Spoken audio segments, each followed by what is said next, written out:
The hell not. Hey guys,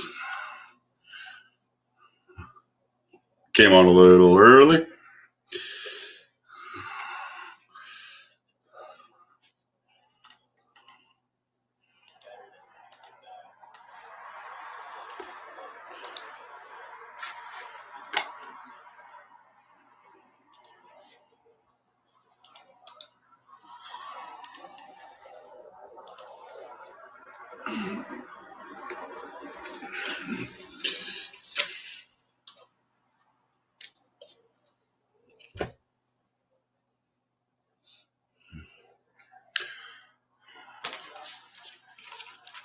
Howdy, howdy. I'm not sure who's here and who's not. Oh, everybody's here. Right on.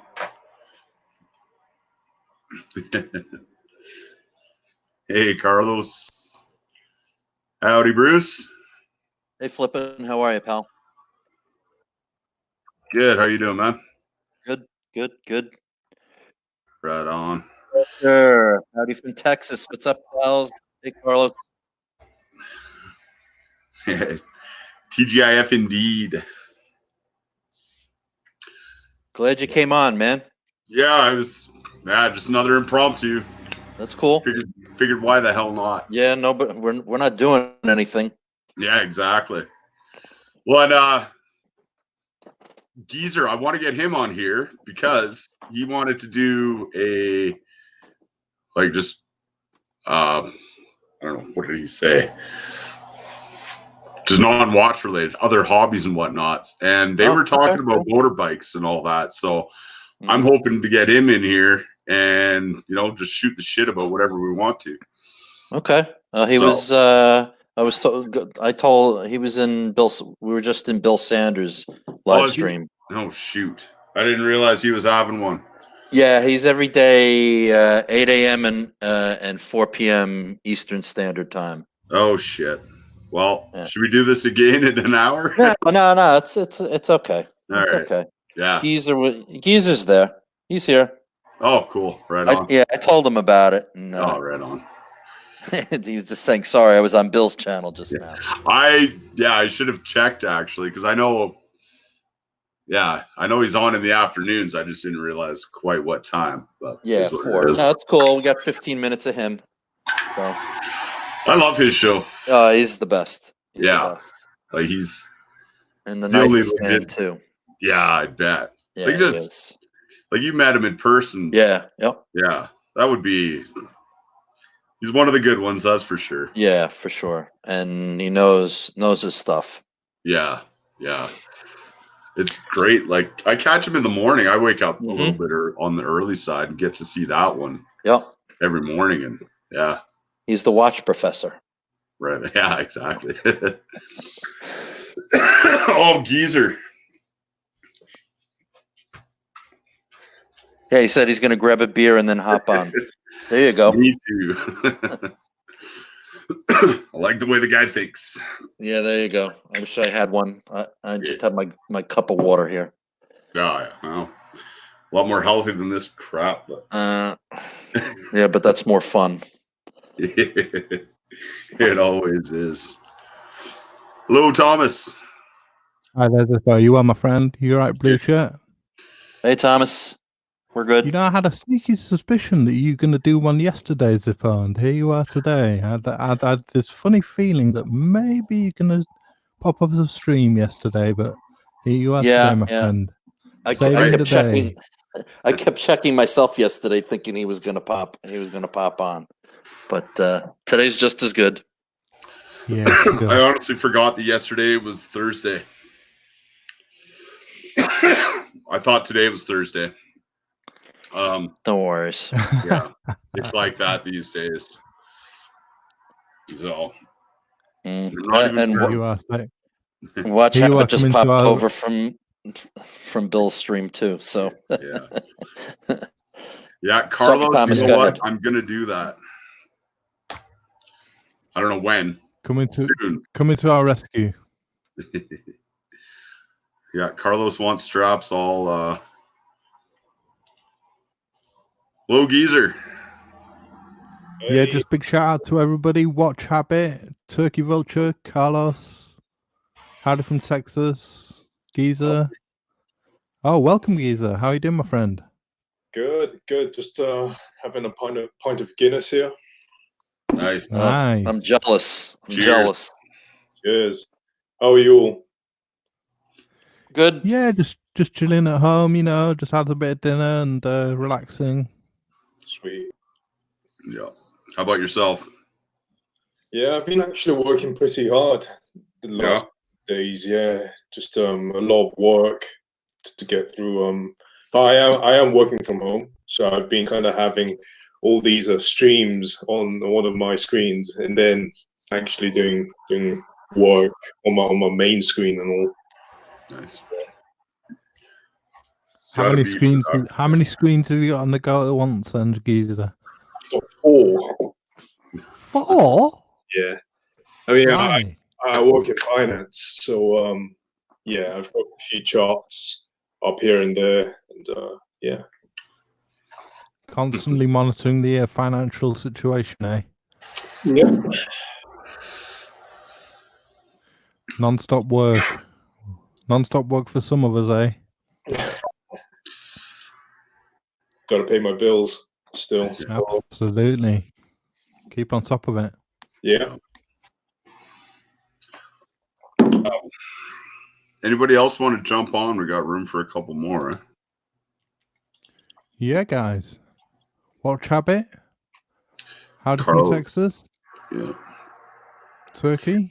Any luck with Carlos? Williams Watches getting his? Did you talk to him at all? I haven't chatted to him, no.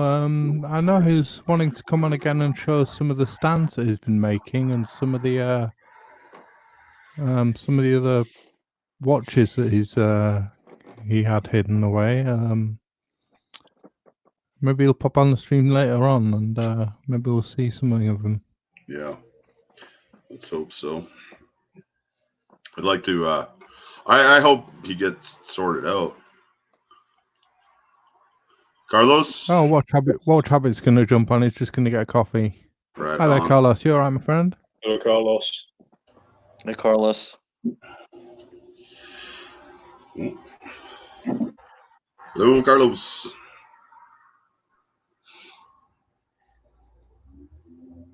Or maybe he's got his sound muted. Yeah.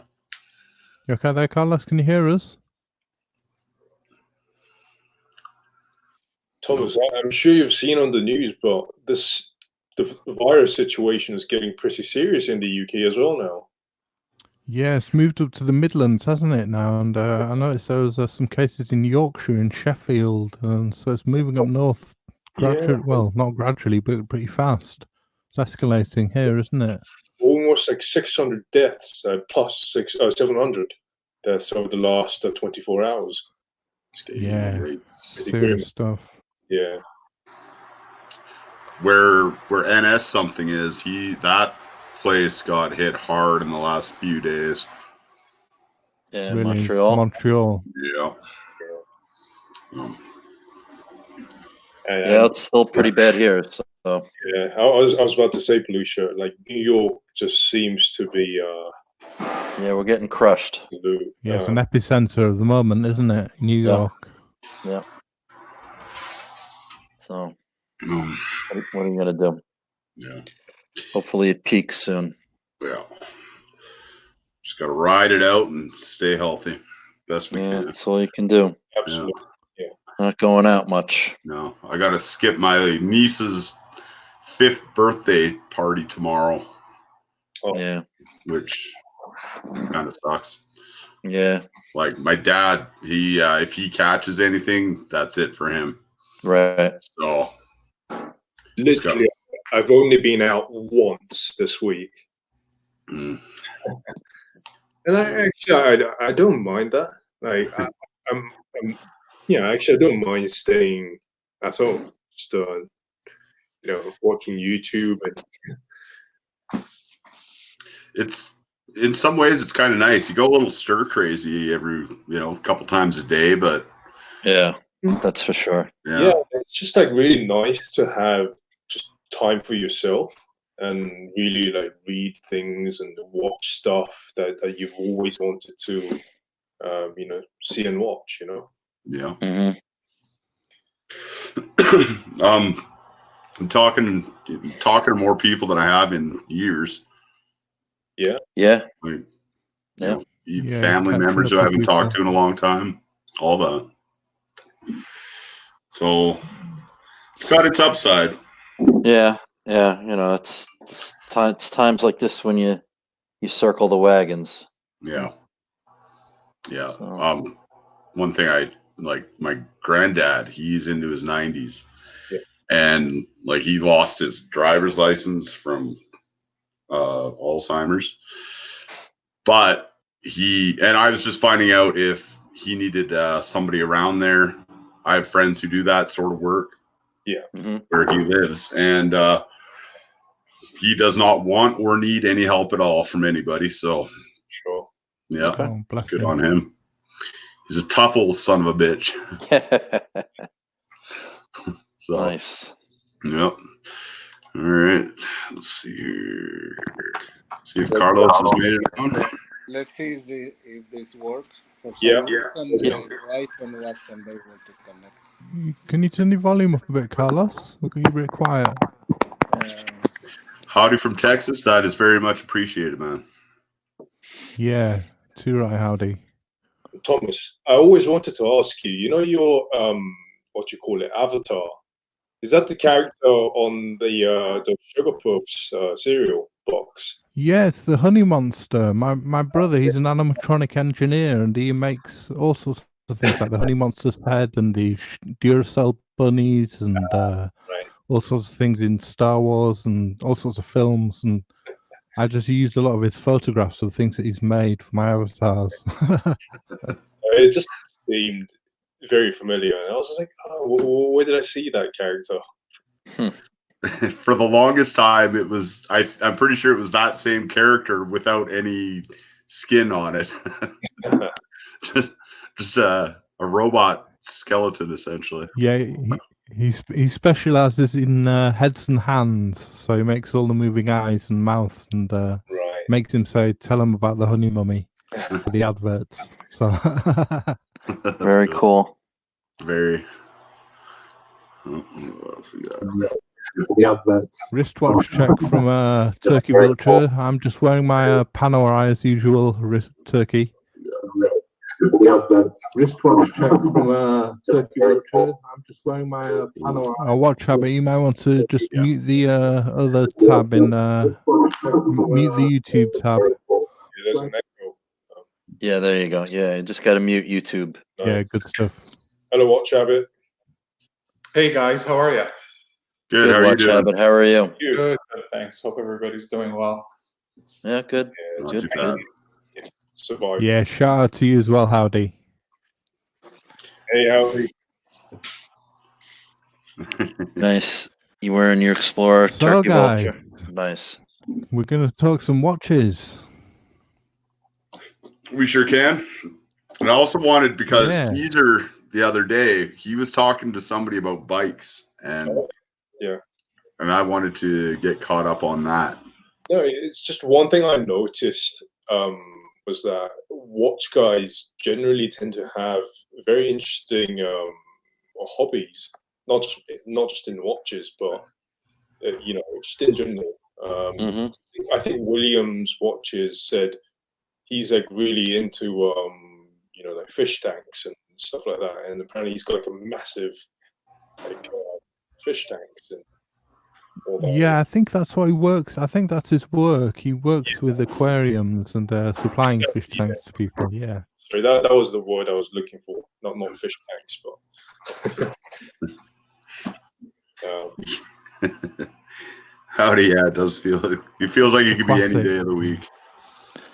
Yeah, they're starting you're to blur saying- together. you're saying, That's Geezer? for sure. yeah.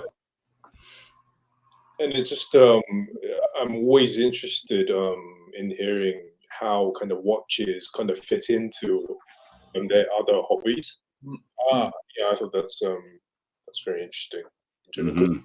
A lot of guys actually wear their Rolexes and Rolex divers actually dive. Hmm. I think it's like really cool when you actually marry sort of watches with your other hobbies. Yeah. Yeah, I agree. Well, my main other hobby is music, and I'm into music technology. I did a music technology degree, and my main hobby is writing music. And I've got a little studio at home where I write mainly electronic-based music. So I'm into drum machines and synthesizers and stuff like that. So I do a lot of writing of electronic music. So that's my main hobby. Yeah, well, when you were showing your camera, I could see those mixers and stuff in the background. Yeah. Yeah. Very cool. So I don't know about the rest of you. Busha, what are your hobbies? Well, I mean, I collect mainly U.S. militaria from World War II for the most part, and some World War I stuff as well. So the tie-in into watches that I have a 1943 U.S. Army issue Elgin wristwatch, an A11. Very nice. Yeah, it's very cool. It is. I was collecting Zippos for the longest time, and then once you realize how they're all the same thing with just slightly different packaging, so they get boring. I've got a few that are kind of cool, a few that are very sentimental, and it was like, well, I like shiny things, so we'll check out watches. Not kind of segued into that. You've got a lot of the leather work, though, haven't you, Zippo? You're into leather work. Yeah, that's a newer one, which is kind of fun too. It's a great excuse to collect tools. Yeah. What about Watch Habit? Have you got any other extracurricular hobbies? Yeah, I don't necessarily collect anything in particular. I love the outdoors. Like I love fishing and hunting. Very nice. Yeah, I love so like fly fishing. I used to live in Vancouver, and I remember this is almost 10 years ago now when I used to love I used to fish when I was younger too, but I got into fly fishing, and I remember living in Vancouver for about 2 years, and when I got into fly fishing, I lived in Vancouver, and essentially I got a lesson or two, and then I went out to different rivers and streams to fly fish, and probably for the first year and a half, I didn't catch anything. Like I was really bad at it, but then once you get the hang of it, it's really good. But yeah, I do fly fishing, hunting. I've been into hunting now for the last, I want to say 8 years, although the last year and a half, because I had a back injury, I haven't gone out hunting. Sure. But yeah, so I enjoy anything to do with the outdoors. Do you hunt with guns or like arrows or? Yeah, no, I've tried bows. It's a bit more difficult to hunt with a crossbow. Not even it's much easier with a crossbow, but typically hunt with rifles or shotguns. I like hunting small game, like pheasants and like birds. Sure. But I've gone, the most extreme would be in January going to northern Canada, northern Quebec, James Bay. And minus 40, 45 degree weather, going out and doing caribou hunting for a week. Very nice. Yeah, it was incredible. It was definitely an experience. And then I've gone deer hunting in like different tree stands here in southern Ontario. Sure. And my dream is to, I'm not sure if anybody here is against the whole hunting thing or supports PETA, but my dream is to go elk hunting one day. But that's very difficult, and it's also extremely expensive. So I'm not sure I'll be doing that anytime soon. Mm. We're the same age. I grew up around here and then moved out west. But around here in junior high, we had hunter and survival education as an elective in Nice. school. Did you ever have that? No, nothing No? like that at school. No, yeah, unfortunately not. I think it's such a good skill to have. Yeah. I've got a 9-year-old son, and he wants to go one day, but he's still somewhat young. Maybe I'll take him when he's a bit older. But yeah, no, I had to go through the different courses, and just even getting a license. I know in the U.S., in some parts of the U.S., I shouldn't generalize. It's a lot easier to get a firearm, but in Canada, it's a long process to get a firearm. But then, after I got it, I went out. I've done the one thing that was fun. I don't know if anybody else is into hunting, but and Zippo, I don't know if you've gone turkey hunting. No. It's so much fun because with turkey hunting, you actually have to go with full camouflage because they're such smart birds. They have great eyesight and great hearing, and so it's full camouflage, and you're sitting and basically waiting and using a call to call a turkey over. It's very challenging, but I've done that a couple of times. It's pretty cool. Wow. Yeah. I would love to try hunting and shooting. It's not that easy in the UK. And it's quite pricey as well. I'm sure Thomas can add to that. But I have actually actively searched for places in the UK where I could try the shooting and hunting, but they were just like charging too much. So I was like, I never had a chance to actually to try it until now. But Hello to Smoke Eater. We're around, like, I don't hunt. I learned how to do it and all that, and then just never did it. Used to shoot gophers so much that I kind of got over the idea of hunting. Smoke Eater, he's in the mountains. I'm an hour away from the mountains. We've got some of the best game in the world is between the two of us. Although I've never actually tried, collected guns, I love some of those old rifles and the actual workmanship that goes behind in making those. It's absolutely incredible. I've been to I went to Holland, a boutique in London, to see some of the rifles there. Obviously, very, very expensive rifles. But if you do like a close inspection of some of those engravings and how those guns are actually made, it's absolutely incredible. The attention to details that goes in making those guns. Yeah. I was just gonna say those real high end rifles and shotguns are pretty amazing. But like Hattie from Texas is saying, once this thing calms down and you get a chance, come over to the States. And I'm not a hunter, but I do, and I haven't gone out to the range in a while, but I do enjoy, going out to the range. I have some, I have a World War II rifle and 2 World War I rifles that I enjoy shooting. Nice. So yeah, the Holland are very prestigious They company, are. aren't they? With a lot They of are. history behind them. They made the Holland FP Jean, didn't they?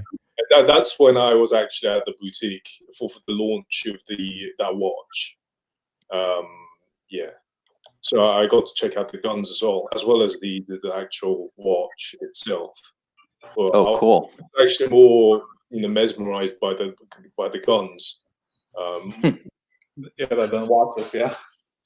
Yeah, those So some of those guns are absolutely beautiful. Really, really. Yeah, the engraving on them. Yeah. Hello, V-Dog. Welcome, sir.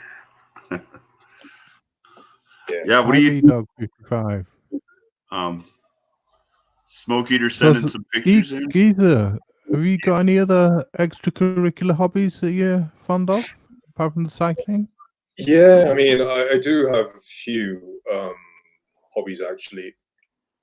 I mean, I'm a bit of adrenaline junkie. Let's just put it that way. So I love speed and I love fast things.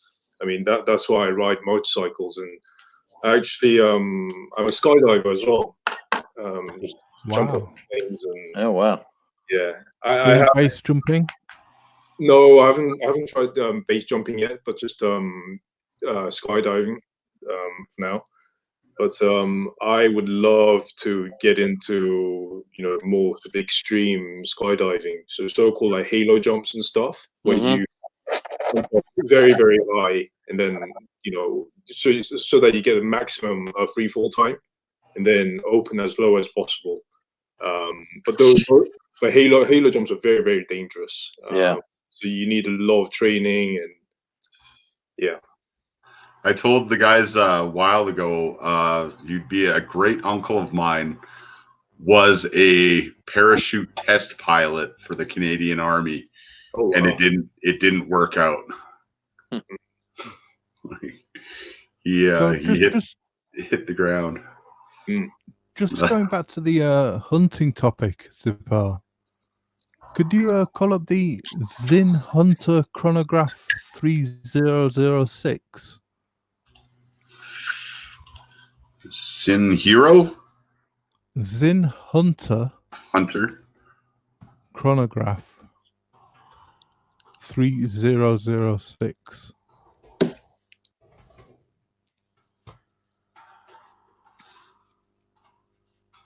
a hunting watch. Oh, that's kind of cool. Yeah, I just thought this was quite an interesting one, seeing as Watch Habit brought up the hunting topic. Yeah, that's cool. It is. This is a 44mm ETA Valju 7751, and it's got a little moon above the T-shaped mark at 6 o'clock, the position, which indicates when ambient lighting is bright enough for a hunt after sunset. Interesting. That's cool. So it's actually a watch dedicated to hunting. That's really That's- cool. So there you go, Watch Habit, and this one's for you. Yeah, That's awesome. it's very cool. Or Richard Mille.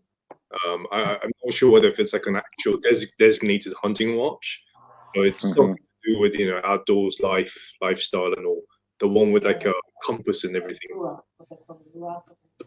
The Sylvester Stallone edition. What does everybody think of Richard Mille? I actually don't mind the early Richard Milles. I think the early ones are cool, but I'm not particularly big fan of these modern releases. Yeah, I'm not sure what I'm looking for, but It's one of those like massive round ones. I think if you it's that one. Yeah, that one. oh, geez. Wow. Compass and all those fancy. $1 million. Oh, the Sylvester Stallone watch. That's something else, eh? Wow. Oh, it's got a level on it. A little bubble level. That's crazy. Yeah, I don't mind some of the designs. They are pretty cool, but I would never try to own one. Yeah, I'm with you, Geezer. Some of the early ones aren't bad looking, but these latest ones are, not my cup of tea. Yeah. Yeah, the candy coloured ones and bit over the top, aren't they? Yeah, I do really like the early early Richard Mille tourbillons. I can't remember the reference number, but it's like RM003 or something. Mhm. Yeah, Um, 003. yeah, I really like those. Those are nice. Yeah, Yeah. these Yeah. are, I think. Yeah. Can't go wrong with that. If you've got the money. Right. Yeah. And Howdy's suggesting joining a racetrack. Yeah. Kind of cool. Definitely, it's definitely on my bucket list to do a track day on my bike, or because I'm more into sort of classic sort of cafe racer cycles. Yeah. I'd love to get into the super bikes, just for the tracks at some point. But yeah, I'm not. I don't think I'll ever ride a super bike on normal roads because it's just pointless, right? Right. Because you can't even use half that power on normal roads. But I would love to have a designated, like a Ducati or something, just track days and all that. But That's what my wife wants me to get is a Ducati. oh yeah, which kind of Really? the one that I almost bought one last winter. It's a Honda Interceptor, which is basically a giant. It looks like a street bike, but it's the size of a touring bike. Yeah, and which would have been okay. Like it would be good around here. But then get to thinking about it, and I got 1 day a week if I'm lucky for 4 months out of the year where it's good riding, and it's hard to justify it at that rate. But I love them cafe bikes. Yeah, I'm massively into modern retros and cafe races. Yeah, I mean, half the fun in motorcycles, especially when you get into cafe races and in that genre of motorcycles, is making it yours. Customizing and Yeah. Are you into like the older European style bikes? I take it, like the original cafe racers. Yes, but I mean, obviously, if you think about the convenience and all, you got to go sort of modern retros. Yeah. Because the old cafes are not very reliable, first and foremost, and and occasionally parts are hard to come by. So yeah. So I'm sort of on a daily basis. I would ride like a modern sort of interpretation of cafe races. But yeah, I would love to have some of those vintage BMW Boxer Twins and Ducatis. Yeah. I just found out a little while ago that my dad at one point had a BSA. I forget the model of it, but yeah, I think fell apart on him. I guess that's what he says. He probably crashed it. Knowing him. On the topic of racing, Zippo, do you want to bring up some of those 70s chronos that we didn't get through the other day? Sure. Let's see.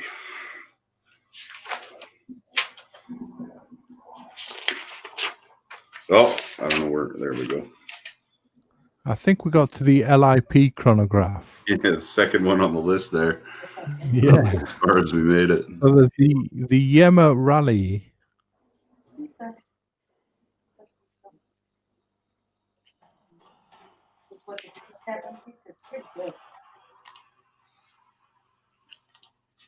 Ooh. That's a French brand, correct? Yeah, it is. Yeah.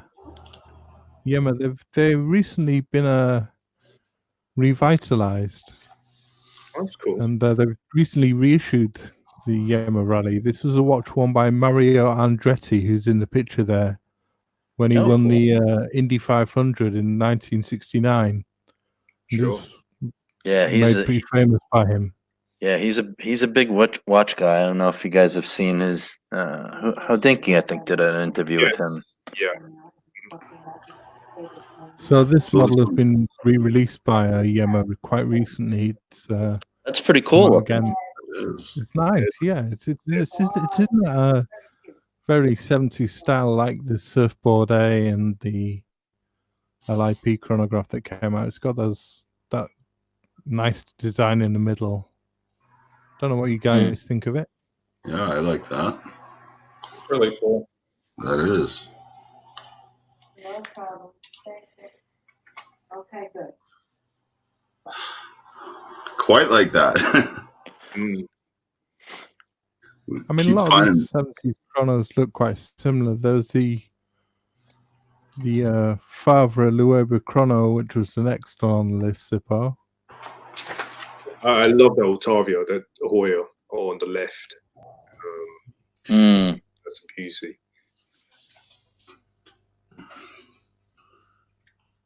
Hey, and that's something. Hi there, Nurse. You all right?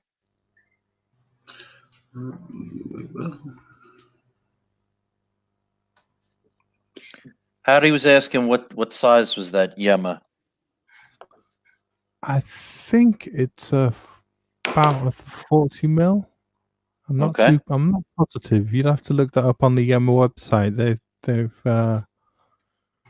recently re-released it. I was looking at it on the website the other day, but I'm not too positive exactly what size it is.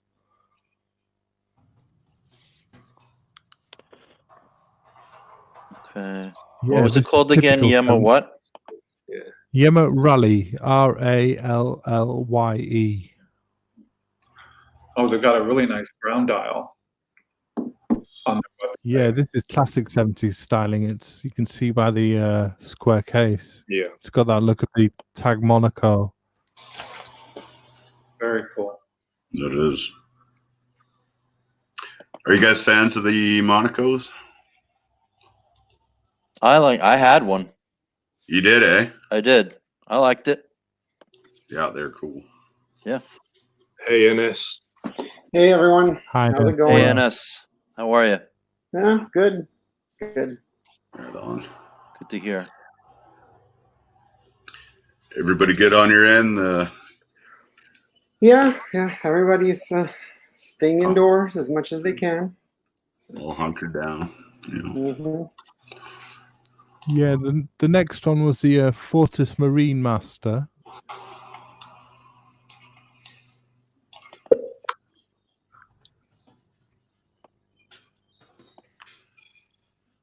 Marine Master Chrono.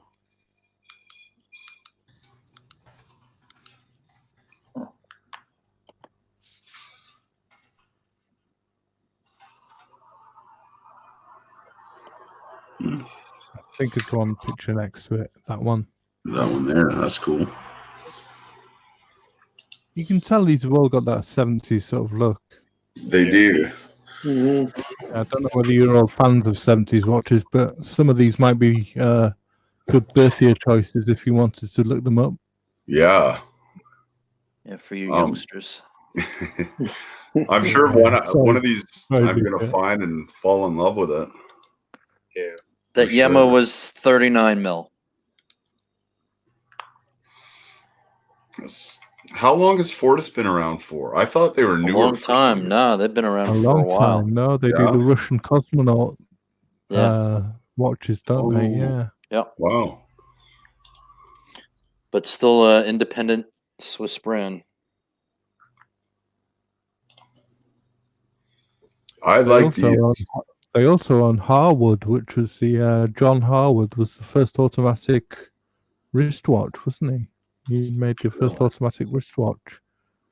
It's like a trench watch. It's crownless. You adjust it by rotating the bezel. It's crazy how some of these small brands have found a niche and they seem to be doing fairly well. Right. Yeah. Or at least, some of these that, went out of business and now have been brought back. At least they're going into the heritage of the brand and bringing it back. hmm Yeah, and I think a lot of those brands are in that sweet spot, right? I think everything from $500 to $1,500. Mm-hmm. It's that sweet spot where it's luxury for a lot of people, and it's also like a no questions asked type of price where people aren't going to go and, oh, what's the heritage on this piece, right? Like, has Right. this company been in business forever, right? You're paying $750. You're not expecting it to be Rolex, Right. Yeah. That's- The next one was the Zenith A787. Yeah, I mean, now we're a lot of going these up 70s market. chronos would be quite Right. affordable, like you say, NS. Mhm. Quite affordable watches now. Some of them. And I find it fun to to play around sometimes with that level. Well, Just to experience different things. yeah, and they have they have a place in everybody's collection, right? Agreed. If you like wearing watches, I think though that for a lot of people, I'm seeing more and more smartwatches are taking part of that segment for people. Right. Where the watch that they wear when they don't want to care about the watch or something, because a smartwatch is kind of a disposable thing, right? Correct. I have an Apple Watch and I know I'm not going to keep it for 10 years, right? No. Let alone 20 years. So I think, and there was what's the name of the German Swiss guy that makes those, or maybe he's just German. The guy who makes those videos, and now he's doing some live streams. Caseback.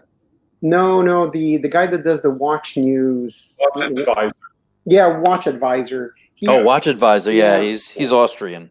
Yeah, Austrian. That's it. He did a video with an analyst this week, Mhm. right? And he was saying that that's what they've been seeing for a while is the lower end is struggling, while the higher end they're still struggling, but struggling less. Right. Yeah, I was surprised to see that. I mean, you would expect the opposite to happen, like, because the lower end watches, like the more entry level, they would appeal to a much broader base. Like even collectors that have higher end watches or more expensive watches would still buy some of those brands. So it's, Yeah, I think the issue with the lower end is that they rely on a couple of things, right? They obviously rely on repeat buyers repeat buying from the same customer, like Swatch, right? I think Swatch watches are a great example. Great value for the money. But part of their business model is that they're going to sell you like 10 Swatches, right, in the next 20 years or something. So that part of the market, when things are going badly, that part evaporates, right? If you already have 5 Swatches and you're worried about your mortgage, you're not going to go buy another Swatch. And I think it's the same thing for people who are dabbling in the higher end, but also want to buy cheaper watches. Now they look at it and think, well, things aren't going that well. And me buying this cheap watch maybe means that that's like 10% of the watch I really want. Right. And they start thinking, Right. Is it worth it? Yeah. Hey, That's Neo. what Hey, Orangen. I got into that kind of thinking where you spend anything and it's like, well, that could have been going towards something else. Mm-hmm. And Yep. yeah. Yeah, so that was a 1971-72 model. The next one, if you just want to work your way through the list, Zippo, just to keep some pictures on the screen. for sure. The next one was the Lemania Bullhead chronograph. I like this Zenith. You know, we- 70s Porsche. Yeah, no, it's a nice looking Zenith. Mhm. Yeah. really cool. You know Yeah, what and watch I've fallen and I just can't seem to get out of my head is the Doxa. The Doxa diver. Mhm. Yeah, they're And very, I just- very nice. Yeah, and I just every time I look at it, and I didn't know this, but they've got like a whole, like under their divers, they've got like the same watch but in different grades depending on the depth level and the technical capability of that watch. So it starts from whatever 1,500 all the way up to 6,000 for essentially an identical watch, but has different technical specs. Right. Mhm. Yeah, they go down even to it's like just under 900. The 200 meter one, Yep. which is Yeah. the round case. That's the bottom end. That's the entry level. And then you go to 300 and 600 and 1,200, and but they're really cool, funky 70s divers, and Mhm. anybody that's has had them or even reviewed them likes them and raves about the beads of rice bracelet. Yeah, the Yeah. beads of. I was just gonna say Mhm. the bracelet, the case. The dial seems so legible. I Yeah, don't know, it's, I think a big really- thing that makes Doxas appealing is the pricing, right? I think Right. it's one of those watches that's priced. It's priced the way it should be, right? Yeah, it's fair. Yeah, It's fair. exactly. Often you'll look at like an IWC, or you'll look at like even some Tudors, right? And think, that would be great, like $500 less or $1,000 less. Mhm. But to get back to what's on screen, those are really cool. And anybody that's interested in Lamagnas, they're in those 70s Lamagnas. There's tons of very funky, weird designs where there's still tons of value Mhm. if you're interested. Yeah. And I know people often like laugh at it, but the regatta timers that they have as well from that era are great value. It's a fun complication. And it's not written Yachtmaster 2 Right. on it. So, Yeah. And there's a Next- lot of Lamagnas out there in the vintage market if you Absolutely, look around. Yeah. I mean, there are. The next one was Swiss Air Force chronograph, Lamania Swiss Air Force chronograph, which was a nice one too. I mean, like you say, Ernest, there's some great bargains to be had for Lamania. Yeah, and lots of Air Force chronographs. So look for no matter where you live in the world, look for Lamania chronographs, military chronographs, because chances are that your country at some point may have had those issued in the Air Force. There was one, I passed on it because it was still a lot of money. If it would have been a little bit less, I think I would have gotten it. But for a couple of years, and it took them a couple of years to sell it. But on Chrono 24, there was a Canadian seller. He was selling one for $6,000 Canadian, and it was just in mint condition. And it was a Lamania chronograph that was issued for the Canadian Air Force right at the time that they were issuing them at the Canadian Air Force and the British Air Force. And it's got what became the 321 movement, right? So it's the same movement as the Omega 321, but the Lamania version. Just a beautiful watch. Yeah. That one on the screen now is gorgeous. Yep. Yeah. Does Lamania make like modular chronograph movements? Is that what they do as well? No, And- sorry, go on. No, go ahead. Go ahead. No, I was about to say, aren't they acquired by someone? But they Yes. standalone company, and they used to provide movements, a lot of the chrono movements for even the high-end brands like Patek and so on and so forth. Well, I think after the quartz crisis, I believe they were bought out by someone, maybe Swap or something. Or Yeah, it's part of ETA. So Yeah. it's ETA. There we go. yeah, it's the same as Valjoux and Pizzer. They're all part of ETA technically. So Okay. Oh, what you got there? So the huh? next one was the Breitling reference 9657.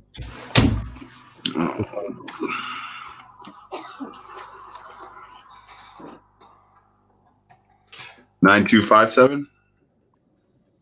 9657.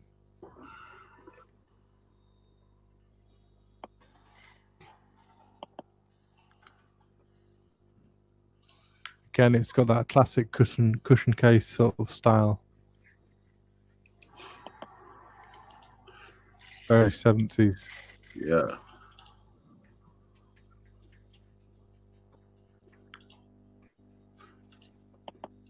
Oh, that just screams Breitling right there, doesn't it? I think that's a bit for more of sure. a modern one, that one. Yeah.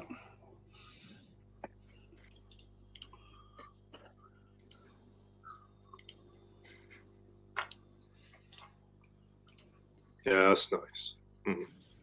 And Chi-Town, yes, technically they are Swatch. They're basically the in-house for like Blancpain and those kinds of brands. Shaitan's asking, is Frederick Piquet also Swatch? Yeah, that's what I was answering. Oh, sorry. Mhm. And I think they also make the modular, the chronograph module for AP as well, if I'm not mistaken, for the offshores. And I think AP, but also I think that's the one that Vachon had also, right? Uh-huh. Mhm. Oh, ready. It's see. it's that module that's very expensive to to service. What am I on here now? Just skip on to the next one, Zippo. Yeah. It's the Mondia Bullhead chronograph. What do you guys think of bullheads? I love I'm them. not a huge fan of them, but I can I respect really them like. for what they are. I really like that concept where you can hold it in your hand without Like a having it on your stopwatch. wrist. Mhm. Yeah, Yeah, I think it's a cool thing. I do think it looks better on a cushion type of case. Agreed. Yeah. I mean, these ones are ones for Orange Hand to look out for, surely. Mm, yeah. I like that. Is this new or is this a vintage? That looks like a maybe a new reissue. It says 2019 on it, doesn't it? Yeah. Mhm. Yeah, it's like a modern retro.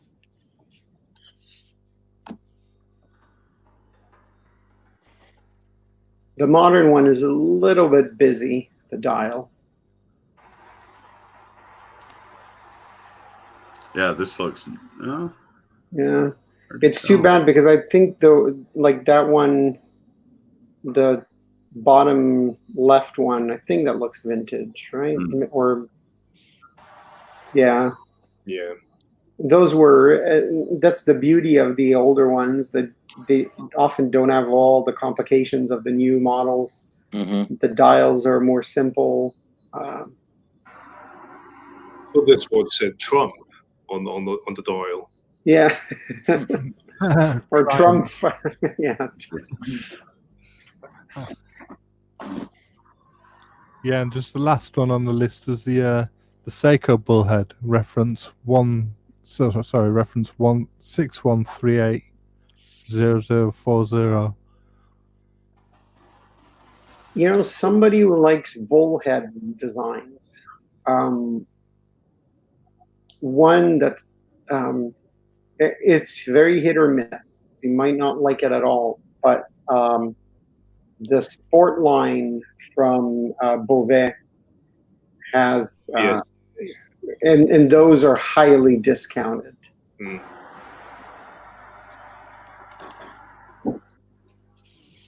Really, I didn't even know Beauvais made a bullhead.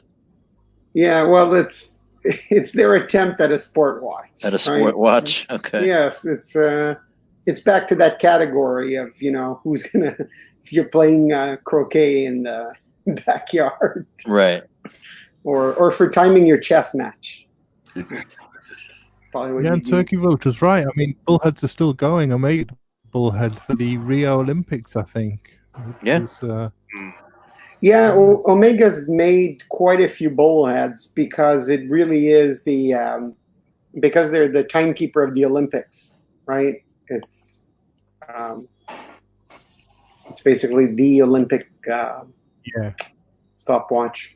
Did the 2020 Olympic watches get released? Yep.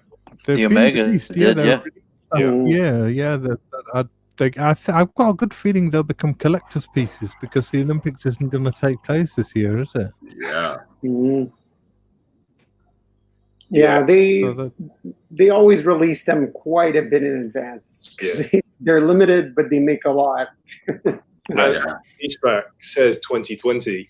Mm-hmm. Yeah.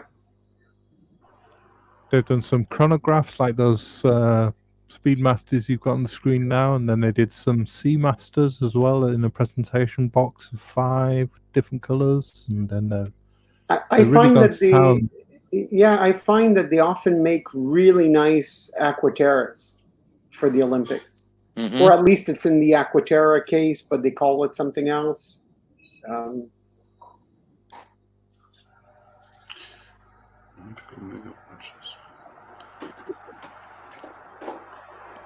Didn't Hoya also do bullhead watches?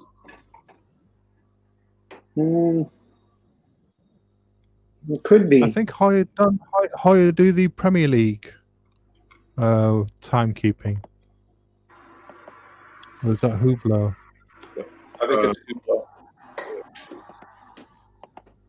Yeah, Hublot is big in football now with that. Ever since they came out with that, they have a special chronograph, right? Or countdown timer for for football. I really like these ones that are on screen now. These Seamaster. Olympic those are the nice ones. That's cool. Yeah. The Olympic does the Olympic version of the Omega? Do they actually have a date on them? I think the Speedmasters definitely have 20 on the keyspad. I'm not sure about Yeah. I think those will have it too because they have all the cities and the years. I'm pretty sure these ones will have it too. Oh yeah, I They'll can see have it. 2020 stamped on. Yeah. Yeah.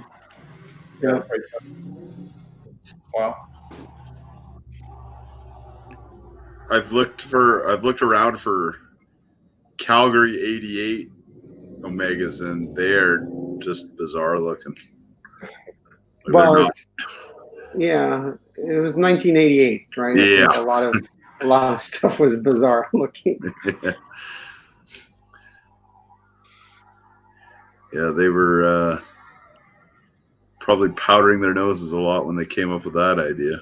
Mm-hmm. Yeah. So. I'd never see like just an actual stopwatch from Omega. Like, do they even? I guess that they still do them. I know it's all electronic now. I don't know if they still make them, but if you go on Chrono 24, you can find quite a few, and a lot of them are actually pretty nice. Yeah. And Hoya did a lot of nice stopwatches as well. Back in the days.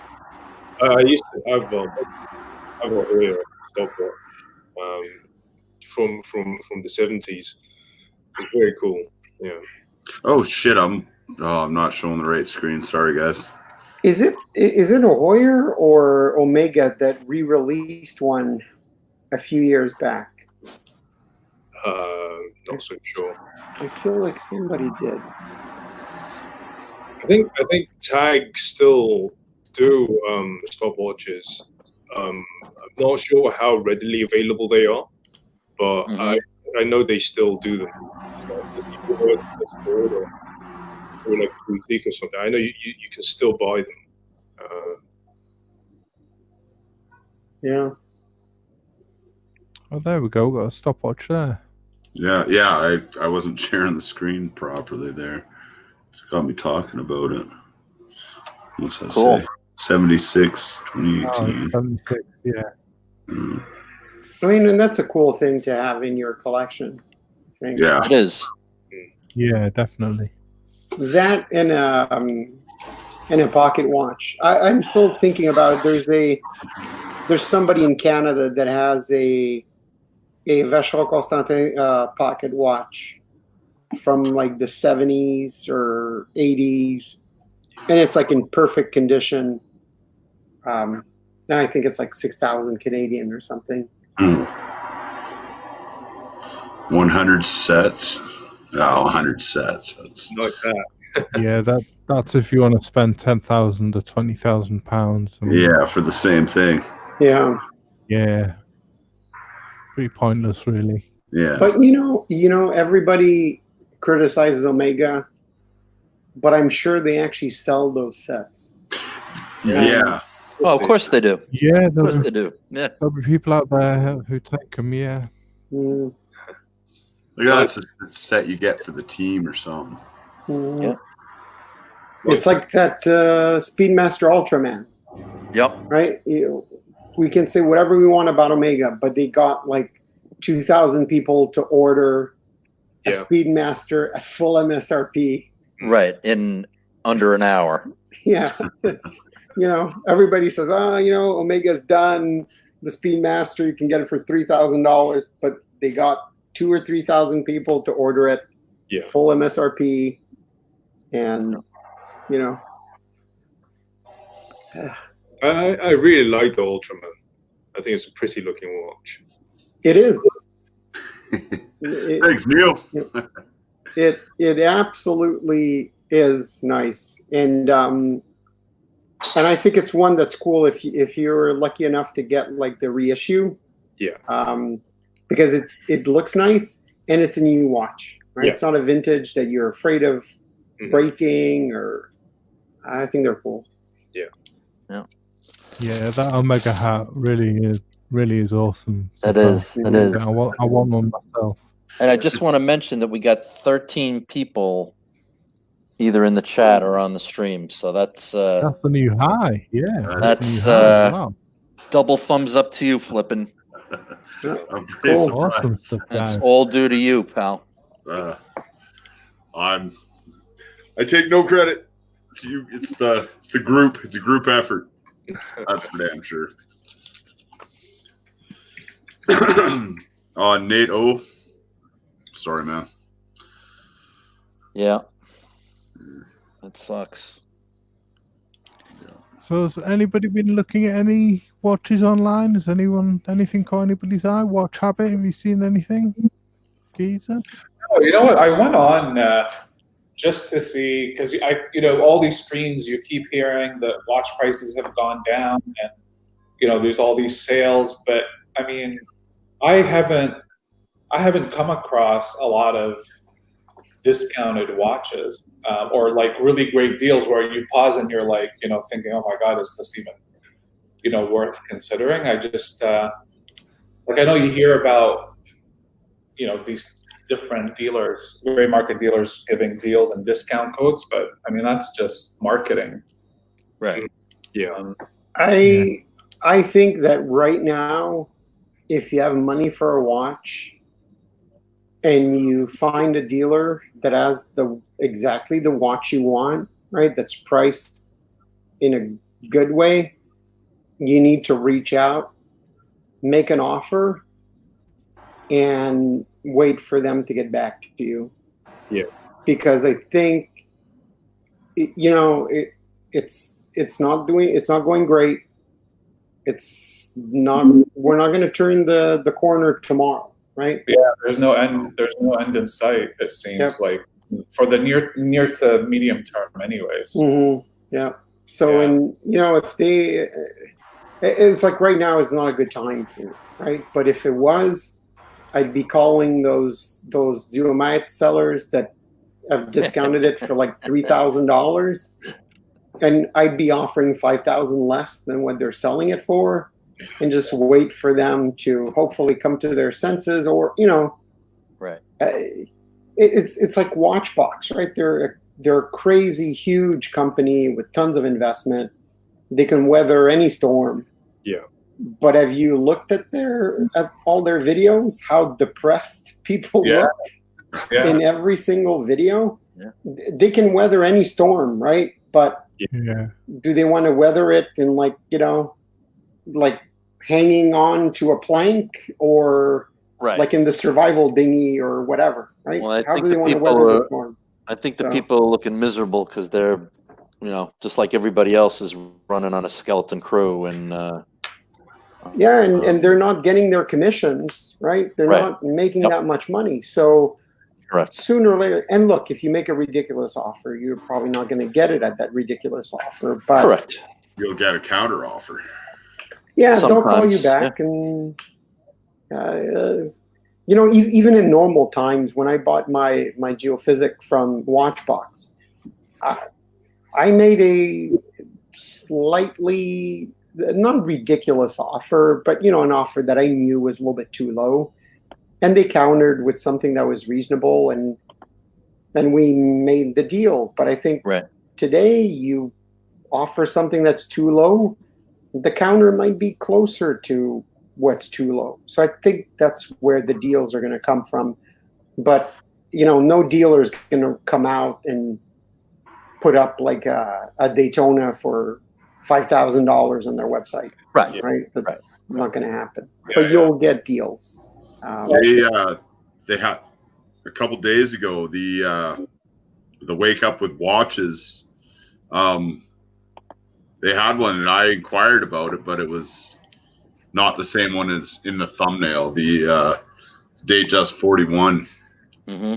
Like I wanted on a Jubilee, and that's what they have in the thumbnail. But then when they actually showed it, it was It was an oyster. Oyster bracelet. So Yeah. No, I think the smaller dealers would definitely be more willing to budge at the moment, because obviously, as Enna said, the bigger boys definitely have enough capital to ride this out. So companies like Watchbox, you know, Watchfinder in the UK, you know, I don't think you'll see much of a movement from those guys. But I think if you contact, you know, smaller, more independent dealers, I think you have a greater chance of actually getting the price that you want. Mm-hmm. yeah, Pieces, yeah. Mhm. I mean, a good example is Delray. I don't know if he sold it, but he had that Beauvais Recital, I think the Recital 12. I don't know if he still has it, but he went down like, I think $3,000 or $4,000 on the price on that watch. I think he was asking like $11,999 or $12,999. that's yeah.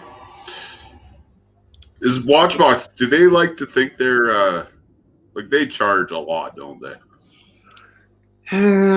So Watchbox is it's complicated how much they charge, right? First off, they absolutely will negotiate the price.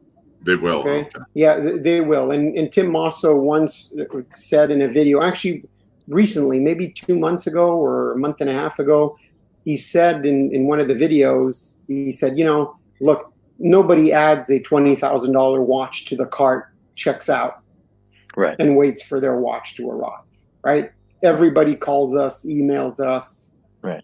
and we negotiate the price. So I think right off the bat, they're very much like a normal AD, where the price that's shown, which is their basically MSRP, right? But their price is kind of like a fictional price. It's not what they actually sell the watch for. It's the starting point. But on top of that, a lot of their used watches, they come with, if it's possible, because you have some very rare watches that will come with the original band and everything. Mm-hmm. But for most watches, like let's say you buy a Reverso, it's going to come with a brand new Jaeger-LeCoultre branded strap. Right. And it's going to be the proper strap. Right. Right. So like when I bought my Geophysic, it came with a brand new strap, and it's the strap that came on the Geophysic. So that right there is like $500-$600. Correct. Right, for the band. Plus most of their watches, again, not necessarily true for very rare watches, but most of the watches that they sell are pristine, right? Like almost no scratches. Mm-hmm. They're perfect. So if they're $1,000 more than somebody else, you have to factor in if it's a watch with a leather strap, there's $500 right there. You have a premium because it's a nicer example, so maybe that's like $100. And then I think the difference, you can probably negotiate it down. Yeah. Right. Well, Ennis, you turned me on to Crown and Caliber, and they're, I think, to a lesser extent than Watchbox, they're also willing to negotiate, but their inventory, I think, is has a little more scratch and dents and not as pristine as some of the stuff that Watchbox has. I mean, of course they have some, immaculate stuff, but when I go on their website and I look at their stuff, it seems to have, there's some more dings and dents in their stuff. Yeah, it's a little bit more rough around the edges. Right. But they'll deal, right? When I bought my first Moser, I was hesitating between that and the Reverso Tribute Moon. Mm-hmm. And I think the Reverso Tribute Moon, they were going to take off about $500 off of it. Mm-hmm. And it was already pretty low priced. But yeah, they were going to take something. And Orange Hand, for your question, how much will they take off? I think it really depends on the watch, the price. Because if you look at let's say the Geomagnet, I'm not saying that I'm keep looking at that 5 times a day, but maybe. But if you do a search for that on their site, you'll see that you have chronographs that are almost exactly the same, although one is like a limited edition and one will be like a lot more expensive than the other. I'd expect those kinds of percentages on the very expensive ones. If it's some that are already competitively priced in the market, maybe not 10%, but you can get something off, I think. Plus, you get a great service where, at least for me, if the watch gets stuck in customs, they'll actually call customs, they'll handle everything, as opposed to, another dealer that might be, it's your watch now. Right, now you got to deal with it. Yeah. Mm-hmm. Yeah.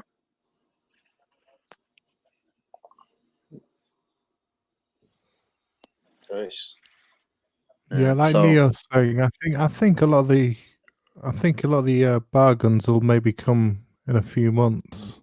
Yeah. I think now's too early for. And shopping even or Tim Massa selling. was saying that you're going to see more deals at least right away, and in the mid-tier stuff. The real ultra high end, you're not really going to see too much movement. Yeah, and I think the problem right now, this is the beginning. Yeah. And I think a lot of people are overly optimistic, even though deep down, I think most people understand how serious this is. Yeah. But Roman Sharf had a video, I think yesterday or the day before yesterday, and he's saying, if you see a deal right now, just jump on it. Don't expect watches to bottom out. Don't expect that it's going to keep going down. I disagree with that a little bit. I know some watches aren't going to bottom out, right? Again, you're nobody here is getting a Daytona at $5,000. Don't think that's going to happen. But it's still going to go down, right? For a lot of watches, and sooner or later, dealers aren't going to be as optimistic. I think we are at a stage where we see private sector and independent dealers, sort of starting to lower their prices a bit, but the big boys won't move till at least in May, I don't think. And I think those guys, when the big boys move, that's when you'll really see the market moving. Because at the moment, it will just be a small handful of individuals and smaller dealers who are willing to budge on prices and, what have you. But shift in the market, at least until May, when the big boys start to think, oh shit, we've got to pay the bills Mm. You know, And one other thing to consider, right? Some of the big boys might not make a move until after all of this is over, exactly. and they start realizing, oh crap, the recovery is not going fast, right? That's when some of these guys may start making a huge shift when they realize, after everybody's out, after everybody's working, everybody's busy thinking about lost wages, right? Getting back on their payments, and everybody's out there making money, everybody's at work, but nobody's thinking about buying a watch. Yeah. Right? I think it's going to be the same with the travel industry, right? Yeah. If there's a miracle, everything's perfect by May, who's taking a plane this summer? Right? Yeah. Who's getting on a cruise ship this summer? Yeah. Well, and what are the auto dealers doing? They're like deferring 3 months payment and paying 3 months payment. Oh, I don't know what they're doing. Yeah, it's crazy. Yeah, and I'm sure that's a very limited. It's a publicity stunt, but if there's any reality to it, then maybe other places will start following suit. well, Maybe not, Rolex, but no, things along them lines. even if they are subsidizing the first 3 months, they're still making a lot of money anyway. Yeah, they're just tacking that onto the top end and making you think that you're getting a deal. Anybody have any thoughts on what Orange Hand is saying? Odds that Rolex will allow ADs to sell online like Patek just recently did. I'm not sure what that'll happen, to be honest with you. I think there's too much held in the AD sort of format. No, but what they're suggesting is, Thomas, is what Patek has done, where they're allowing dealers to start listing the watches online, right, and listing prices, because Patek and Rolex will not even allow dealers to list the pricing online. Okay. I think they might have to at some point, maybe not now, but it's going there, right? We all understand that sooner or later you'll be able to buy anything online. Right. But will they do that now? I don't know, especially since I think a lot of Rolex ADs have had it so easy selling Rolexes that they may not have a great web presence to begin with. Right. So it's not like it's something you can turn on right away, right? Say, hey, like get me an e-commerce site. So I think there's challenges there, but it's coming. Moser started doing it, although they're selling direct. They started this week with their new amazing looking, I don't know if you guys saw the release, but they released, it's their Vanta Black series, the Endeavor. I saw it yesterday. Yeah, the normal and the one with the tourbillon with blackened hands. But because the Vanta Black dial is so black, it's still super readable, even though the hands are blackened hands. I gotta see that. Really nice looking. Yeah, just to go to say with Turkey Vulture about the vintage market, I agree with Giza. I think the vintage market's pretty safe. I don't think that will be affected by this crisis. Yeah, I think whatever market was soft before is going to be softer now. So if you look at the vintage fashion, it's discounted like crazy.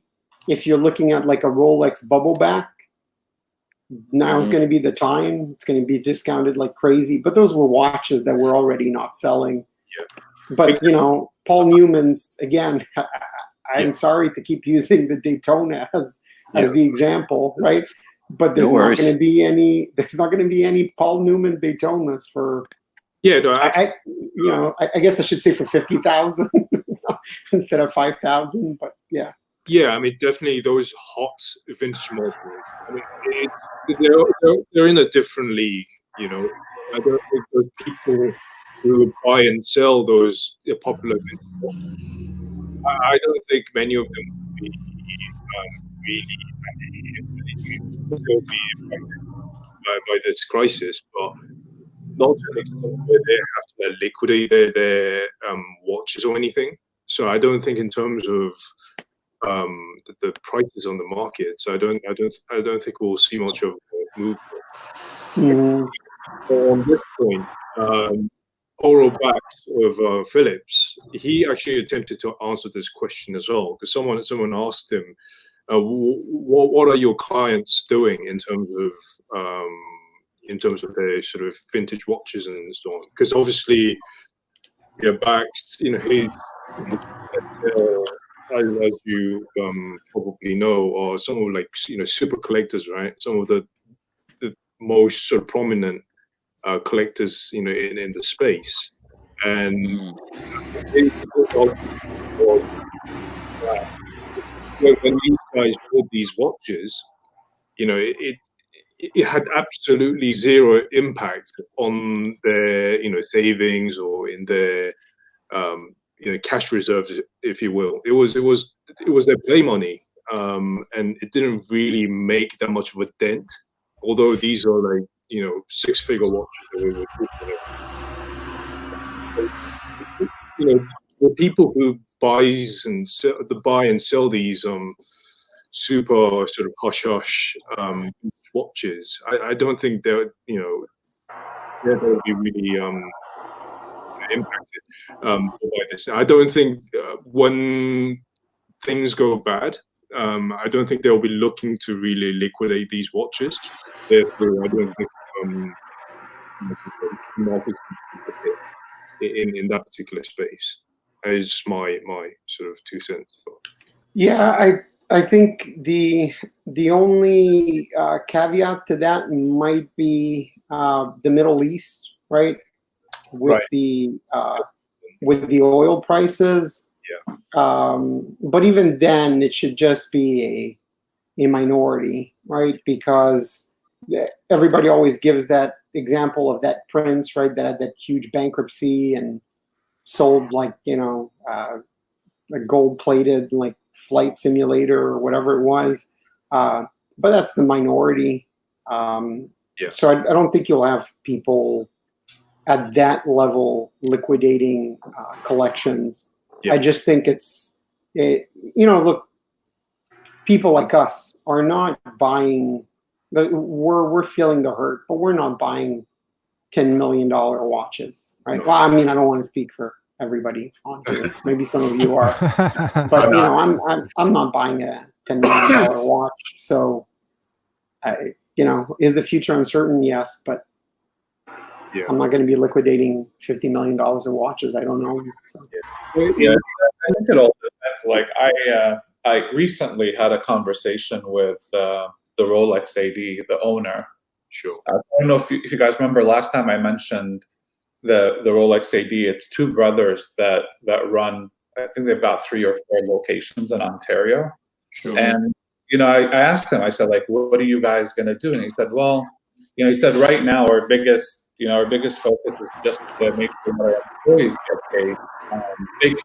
They shut down all their stores. I think 2 weeks before the government said, you need to shut all non-essential businesses, and so they were kind of ahead of it. And I said, I'm sure there's a lot of expense, and he said we're working through the details around the real estate and rent, but he said from an employee perspective, we're going to stop just our marketing budget for Rolex each year. The fact that we're going to stop marketing now or pause, that will pay for our employee wages. That's how much money they spend on marketing, which is crazy. But I guess they're mandated by Rolex that they have to spend a certain amount of their profit on marketing each year. Right. Mm-hmm. And then I said, are you guys going to go online? And he said, Rolex, it's always been clear, e-commerce, we don't sell online, but he said, who knows?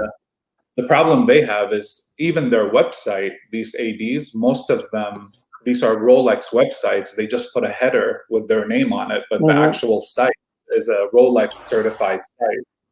And so, you know, it would essentially be a new build from scratch. And the problem that he said, well, this is going to cause is that what are you going to do? Does each AD create their own flavor of the website? So unless it comes directly from Rolex, which is very different than Patek. I think Patek just said to the ADs, if you can sell online, sell online. And so you're seeing now different ADs come up with their own kind of site. But with Rolex, I think they would be more coordinated.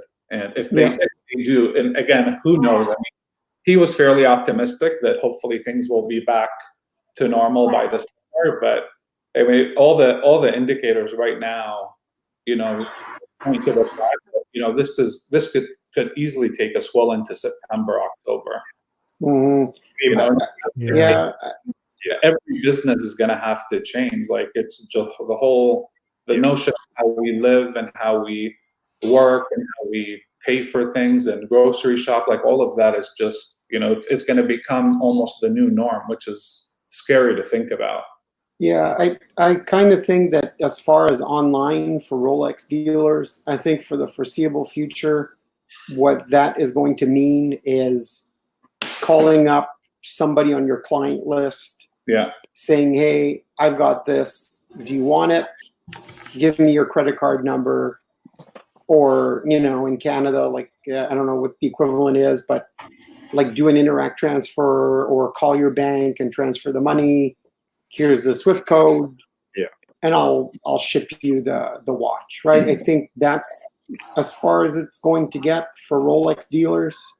But yeah, I mean, believe me, the Rolex the Rolex marketing budget has got to be crazy. When you leave the Montreal airport, the very first billboard is a Rolex billboard from the one of the Montreal Rolex ADs, and on Trans-Canada Highway, like right in the center of the city, you have a Rolex billboard from another Rolex AD, from the other Rolex AD. $20,000 a month or $25,000 a month. They're not cheap. Yep. Hey, Junior Johnson. Hey, Junior. Hey, Junior. How much? What do you reckon to Neo's comment from earlier on, where he says he thinks that the 5,000 to 15,000 bracket is the next set of watches to drop, and he doesn't think that popular watches currently over 20k will budge? Look, I think the 5,000 to 15,000 bracket, that is precisely what is going to drop, because that's the market that realistically most people are in, right?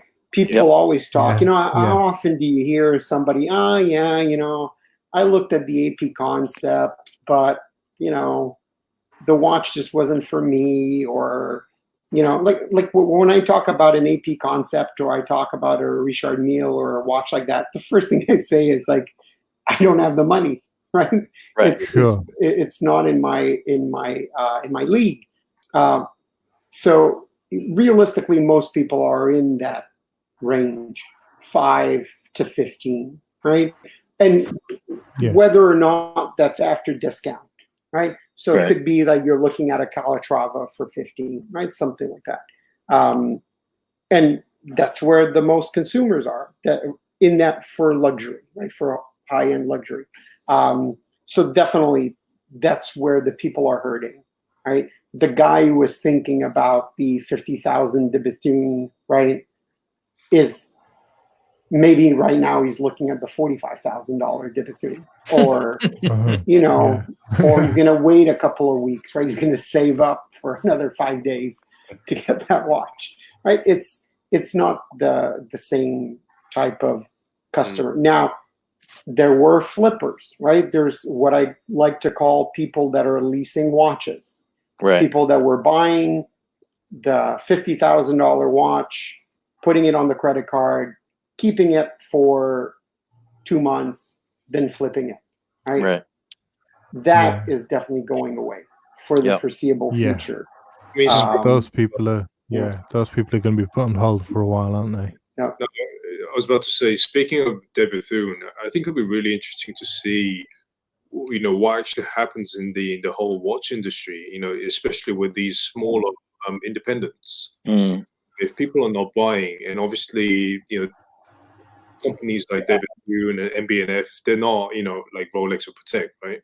They don't have like a bottomless cash reserves, so they depend on these like regular sales and regular shipments out to the dealers. Yes, I mean they don't go by volume. That's true, but it would still be interesting to see what happens with a lot of these smaller companies after this crisis. Mm-hmm. I think De Bethune is one of those brands that's in the danger zone. I think they're one of the ones that hasn't really made it yet. I think they were very close. I think Watchbox was putting a lot behind them, propping them up. But you saw I don't know if you guys saw the video from Steve Halleck when he's talking about like the current times.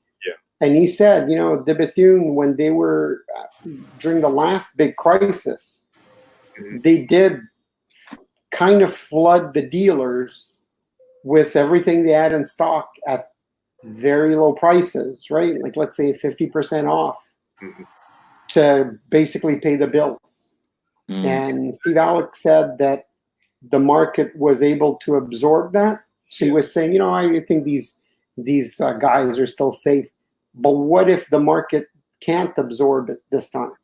And also the thing is, even if they were to sell at discount, and as you said, even if the market were to absorb those pieces, for brands like De Bethune and these high-end brands, if you start discounting, it really hurts their brand equity, right? So even if you ride out in the short run, it's going to hurt them in the long run tremendously. Because the thing about, I know we always say, you shouldn't look at watches as investments, and you shouldn't really think about the monetary, the financial side of things. But let's be honest, that the reason why brands like Rolex and Patek are so strong, even in the vintage market, is because of the brand equity to an extent, right? Of course, they make good watches, but it's because how strong the brands are. And for the same reason, in my opinion, one of the reasons as to why FP Journe is so respected, not just on the actual watchmaking side, but on the brand equity side, if you will, and the brand integrity side of things, is because they don't really do any discounts, and the watches trade quite well in the secondary market, right? Which creates like strong collector community and so on and so forth. But as you said, if brands start to sort of discount just to ride out such crises, yes, they may survive in the short run, but in the long run, what's going to happen, right? Yeah, and to add to that, right? Like when Steve Halleck was saying that De Bethune, like, the market absorbed them, but it's not like De Bethune was like a hot commodity. Yeah. Right. For the 10 years after that, right?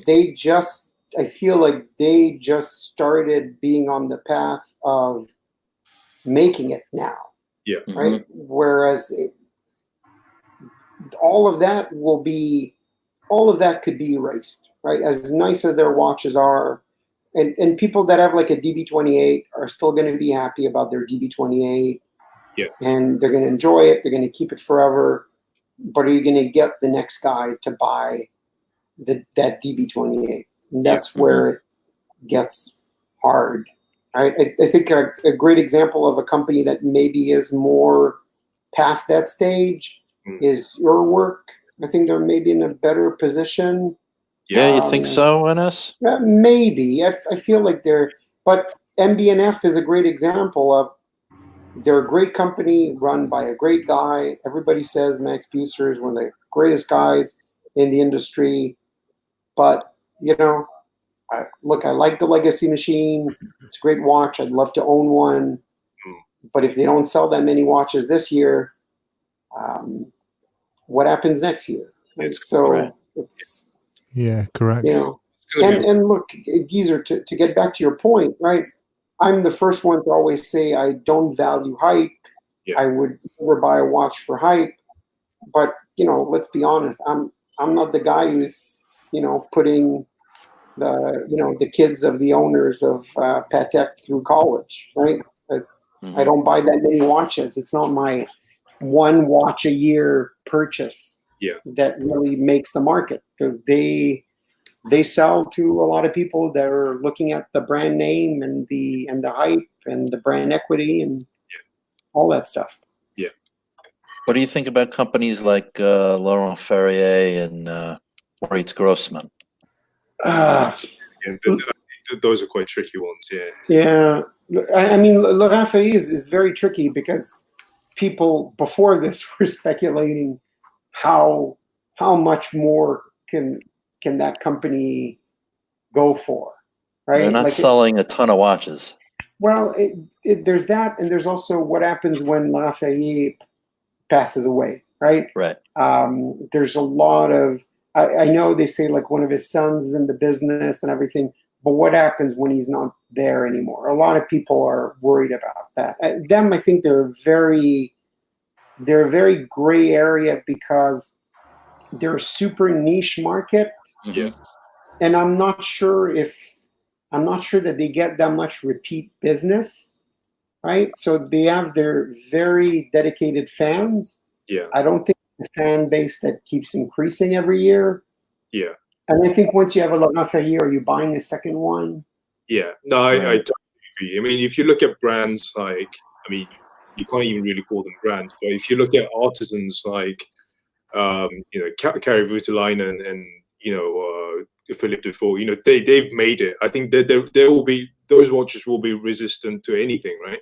Mm-hmm. Right. FP Journe as well, I think, is safe. Yeah, they've reached that sort of untouchable status, in my opinion. But yeah, certainly brands like Laurent Ferrier, they're in that sort of real grey area at the moment, I think. And I think, as Anna said, the watches are beautiful, super well made.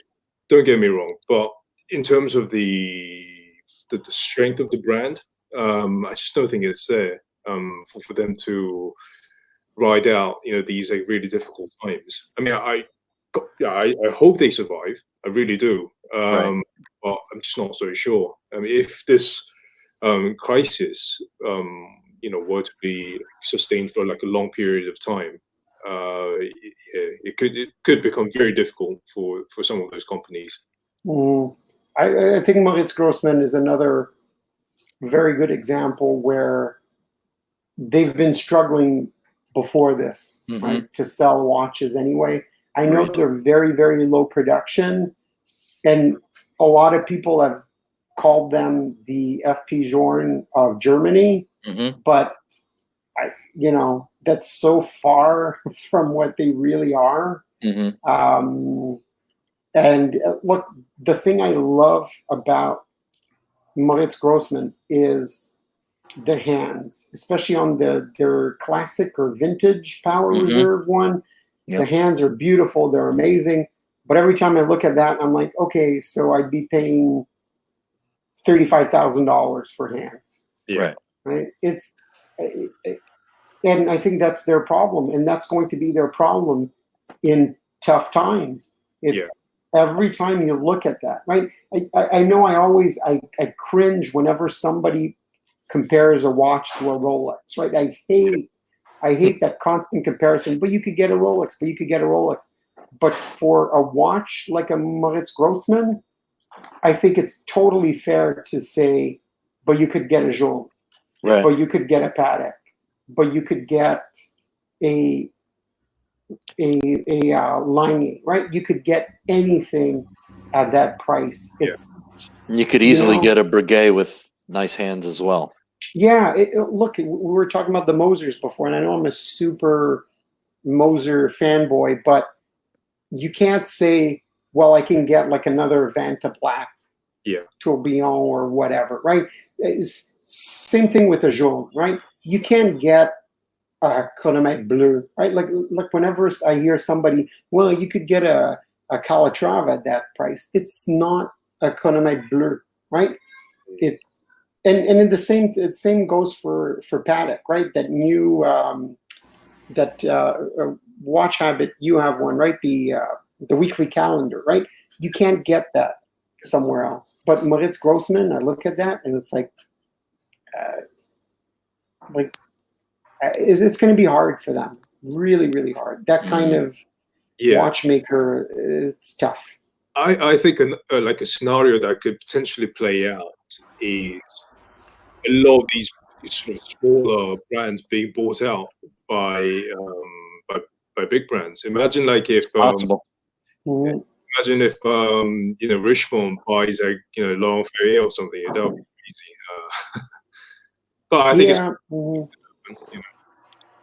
I think what's going to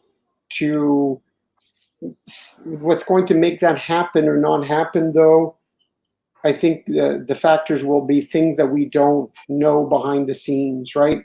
So, because even Laurent Ferrier says, well, some of our parts we buy from an external company, right? Yeah.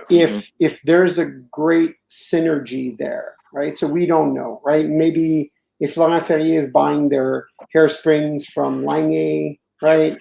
And maybe they're buying their, some of their gear trains from Vacheron or GLC or something, then you might see like an acquisition like that, right? Or like Hermes deciding, okay, we'll buy out Parmigiani or something like that. Yeah. So I think you're absolutely right, especially when there's a synergy that's possible. I think we're going to see that. I mean, just to put a positive spin to this, of course, I think a lot of good brands will go under. At the same time, I think a lot of crappy brands will go under as well. So it'll be a good, I guess, in a way, like a cleansing exercise in the market. Mm-hmm. Mm-hmm. Yeah, look, I think a lot of crappy brands deserve it, and hopefully it happens. Neo said here, the honest truth is we have too many watch companies, in the market. Yeah. Mm, yeah. Yeah, no, you're absolutely right. I know this these are things that Bill Sanders really, really likes, but I look at, Rolf Lang Dresden, I look at Lang & Hein, and I look at Moritz Grossman, right? I look at those three brands and think there probably was never space for those three brands to begin with, right? They were very niche, but they were really made it, right, to that level of, say, Kari Voutilainen and those guys. Yeah, especially some of those brands are very, very reliant, even though they're super low production numbers. Yeah, they still are reliant on a minimum output, right? You have people like, look, Kari Voutilainen, if he hits tough times, you could say, like Dufour has done in the past, right? You could say, fuck it. Yeah. It's going to be, we're going back to me and two guys. Right. In a shed, right? And we're going to make, instead of making 30 watches a year, we're going to make 5 watches. Yeah. We're still going to sell them $100,000 each, but maybe we'll sell them $120,000 each. Now, right? And now instead of being on a 3-year waiting list, and it's not really a waiting list, right? It's not a Daytona waiting list where you hope you get it. It's a waiting list where you actually commit to buying one and you order it. Yep. So instead of being a 3-year, it's going to be a 10-year waiting list or a 15-year waiting list, right? Yep. Or it's going to be a Dufour waiting list where you give money and hope that you get it one day, right? Right. So to me, those guys have made it. But I mean, it's funny that you mentioned that name, Moritz Grossman, because the more I think about it, Hmm. the more I think like, you know, these guys are in danger. You know, it's yeah.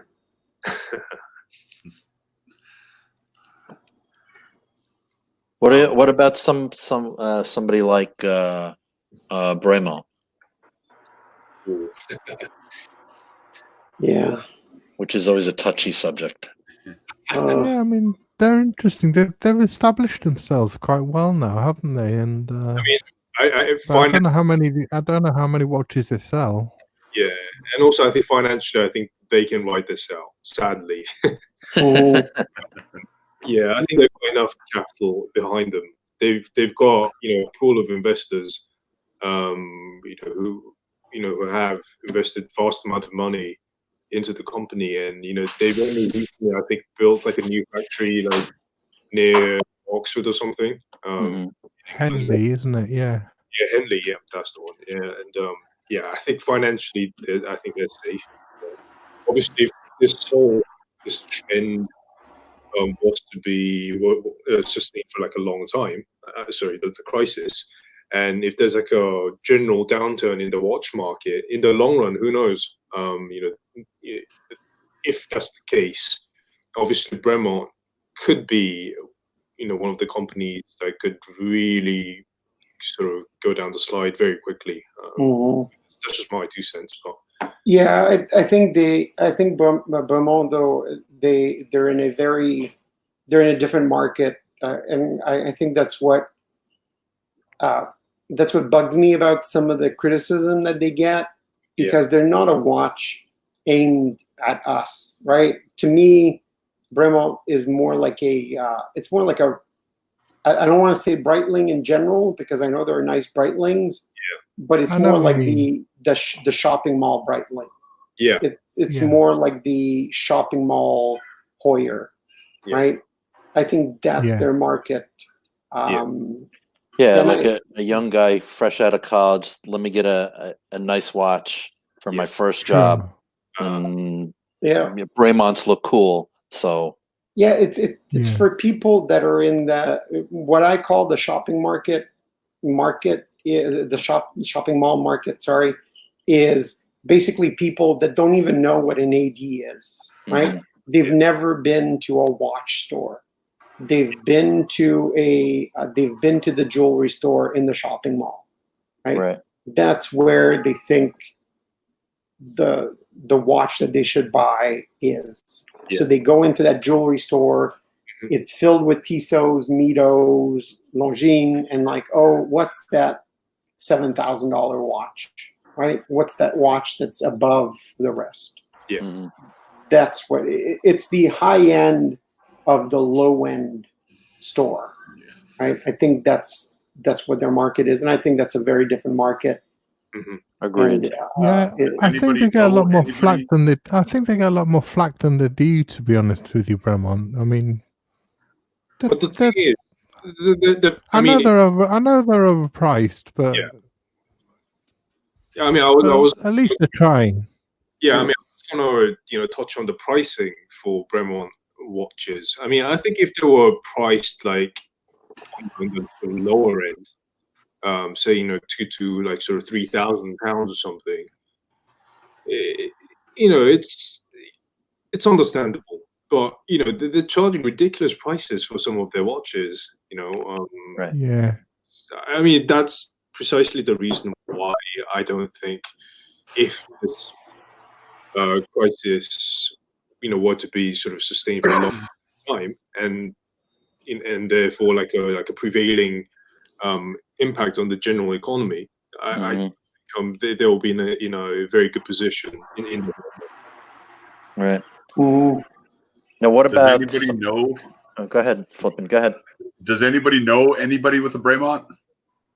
I don't.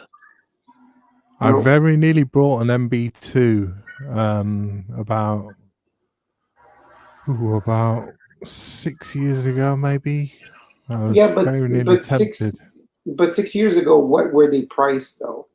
Yeah, I think they were. I think they're about £3,000. Yeah, I think they used to be priced more what they should be priced. So Thomas, you said that was what, 6 years ago? Did you say?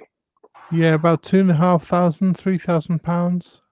I was Okay. in Selfridges and they had a Selfridges exclusive limited edition one that I got sucked into looking at, and it had the green on the outside of the case instead of the orange. Right. Yeah. I just really like the color, and I got sucked into looking at it. And Now, as Yeah. Neo was saying in the comments, I think if they were priced more sort of fairly, I think I think they would be more popular in the market. I think they're just too overpriced. Yeah, But I agree. But you see, Neil brings up an interesting point, right? If they were priced like a Sin. Yeah. But Neil, do you know what Sin is? absolutely, yeah. Zin is that type of watch aimed at us, aimed at the That's true. Yeah. at the watch hobbyist, right? Excellent point. Yep. Zin is not aimed at the shopping Yeah. mall customer, right? Everybody always says, oh, like you see somebody walking around with a Reverso, they're into watches, right? Which is not always true. But you see somebody walking around with a Zin, they know at least a little bit about watches, right? They had to go out, research it. And so that's a watch for people like us more than a Bremont. Yeah. Yeah. Sure. Yeah, it's like the same. When you see a guy walking around with £10,000 Hublot versus £10,000 JLC, although they're both priced at 10,000, they're two very different watches, right? At the same price point. One is for like a real watch collector or someone who really appreciates watches, versus I don't want to generalize Hublot wearers, but generally speaking, Hublot wearers don't really care about the movements and all that kind of things, right? So I thought you were going to say Yeah, that generally Hublot wearers do a lot of cocaine. They're very fashion orientated, aren't they? I have that image in my mind, but I just want to be politically correct. Yeah. It's but if they're wearing two, like Diego Maradona, right? If they're wearing one on each wrist, then they're doing something. Right? They went from a giant Invicta to that. Hublot is actually, I'm not a big fan of the brand at all, but they're very interesting. The brand, how they came about, and what a sort of titan, they've become in the space. I know they're not. You can't really compare Hublots to other sort of fine watchmaking brands, but it's just the amount of market share that they're actually capturing is quite staggering. Mhm. Yes, How long- with the H power, but How long have they been around? well, actually, I think they've started in the late 80s, if I'm not mistaken. So Jean started the brand, I think, towards the end of 80s or early 90s. But yeah, they only became really big since LVMH took over and basically gave them bottomless, funds. Yeah, I mean the Hublot is. I think it shows. Although I think there's other examples, right, like Blancpain and even AP. But I think Hublot shows the marketing genius of Jean-Claude Biver, right? I think it's really, and look, it's interesting because it's a tongue-in-cheek brand as well.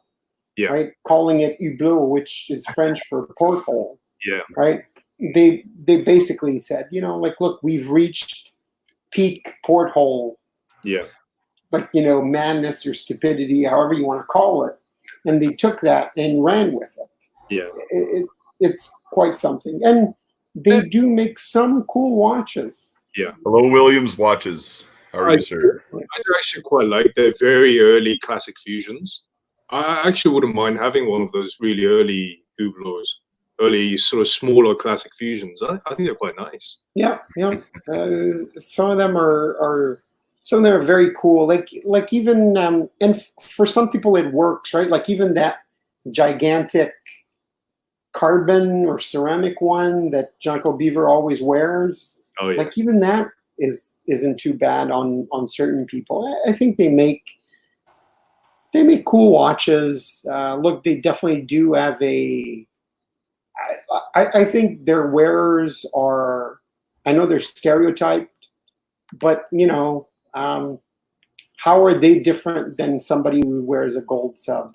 Yeah, that's right. true. I mean, have you seen people who wear a gold sub? And objectively speaking, I mean, yes, I mean their watches are actually not that bad. They do invest a lot in materials, and nowadays a lot into movements as well. So it's just that I guess the brand image, that's just not too appealing to a lot of collectors, I guess. Yeah. And look, they are selling, right? I'll always remember the last time I was in Mexico. I came back, and at the duty free in Cancun, you had a bunch of people around the Hublot section and the Hoyer section. Yeah. And how now duty free is just it's crap, right? You're basically paying retail, and they're kind of like convincing you that you're saving on duties. It's the same thing with alcohol. Prices have gone up so much, and you had a bunch of people there basically paying, like in the 5 minutes that I was looking at what bottle of scotch I was going to get. People bought those watches at MSRP. Yeah. Right? What bottle of scotch did you get? I ended up getting nothing. All overpriced, and nothing was great. When you go to Mexico, you get like a bottle of tequila for friends and family, and you get it in the small town that you go to. So, have you guys seen the Hublot Belluti watches? So Belluti, the shoemaker, the fashion brand, obviously being a part of No, I haven't seen that. Yeah, so they did like a collaboration, and so the dial is actually made of leather from Belluti. Wow. And Belluti's like they've got this thing for like patinas and colored leathers and stuff like that. So it's like really interesting, like a dial made out of leather like that. That's not bad. I've now when you said the dial made out of leather, I started thinking about. I've seen the blue one. I think the blue one is the same series. Right? Yeah. The blue one I've seen. So Philippine, with your beautiful leather, you could potentially create. These are. Oh yeah. That's a good idea. Why don't you start making leather-faced watches? Adapting watches with leather faces. Start watching Bill Sanders' videos on how to remove hands, and start putting leather faces on watches. Brilliant idea. Obviously, Belluti being like a leather sort of specialist, I really like their straps more than the watches themselves. Straps are so cool. Yeah. Escrito, the writings. Which is like a very Belluti sort of, classic Belluti look. Are you guys into straps that are like fairly stiff to start out with, and then you got to break them in, or something a little softer that's not going to last as long? But I think one that you break in will, as you say, will last a long time, won't it? It doesn't matter. I don't think you feel it on the wrist really if you have to break it in. It's just you get used to it. Yeah, when I'm breaking in a strap, the only thing I notice is that I might have to wear it in one size bigger, like in the beginning, right? Like use one more hole. And then as I break it in, I can finally like tighten it up a little bit. Mm. But other than that, once it breaks in and it takes the curvature of your wrist. Yeah. Also, if you have a watch box and you actually put it around like the pillow, depending on the pillow, it might actually break in fairly quickly. So I usually don't worry about that. Yeah, but for me, it depends on the type of leather and also the look that you're going for. Because generally, the break-in period means you're gonna have like a wear and tear on the strap as well, right? Generally speaking, so you'll start to see colors sort of fading a bit or have you. So like when I'm sort of putting on a strap for say a sharp dress watch, I want it to look really kind of really sharp, like. But obviously when you're adding straps to more sort of tooly sort of sports watches, I wouldn't mind having sort of thick, really robust, like tough looking leather. So I guess it also depends on what sort of look and what sort of feel I'm going for. With the watch. Yeah, I think you're right there. I think with a dress watch, you don't want to see any creases, do you? You want it nice and smooth all along. Exactly, yeah. I mean, that's just my preference, but I know some people like really well broken in, like leather crocodile straps, even on their dress watches and all that. So, I mean, I love that Casafagliano strap that he pointed out on the Reverso Tribute 1931. I think that's a beautiful strap, the Italian leather one. excellent. Yeah, they have that on. They have that on the new tributes as well, and you can actually get it on the lower priced classic.